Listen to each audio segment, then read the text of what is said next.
आजको लागि breaking news आएको छ साथीहरू। पूर्व प्रधानमन्त्री केपी ओली पक्राउ र सँगसँगै रमेश लेखक जो चाहिँ पूर्व गृहमन्त्री हुनुहुन्थ्यो उहाँ पनि पक्राउमा पर्नु भएको छ है त।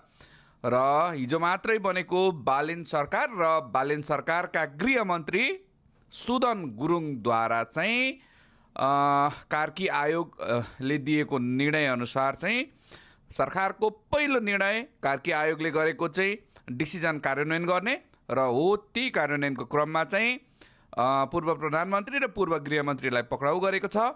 र यो सँगसँगै अब नेपालमा भएका घटनाक्रमहरूले गर्दा हामी विदेशमा बस्ने नेपालीलाई पनि उत्सुकता जगाउँछ। हामी यहाँ बसेर पनि एकदम चासोका साथ हेरिरहेका हुन्छौँ नेपालमा के हुँदैछ के हुन्छ। धेरैलाई इन्ट्रेस्ट लागेको विषय हुन्छ कि आफ्नो देश हो, आफ्नो देशमा भइरहेका घटनाहरू के भइरहेको छन् इन्ट्रेस्ट लाग्छ। र अब थप हेर्दै जाऊँ के हुन्छ। र तपाईँले हामीलाई फलो गर्नुभयो भने अन्य थप जानकारीहरू पनि हामी यसै गरी कुरा गर्नेछौँ है त।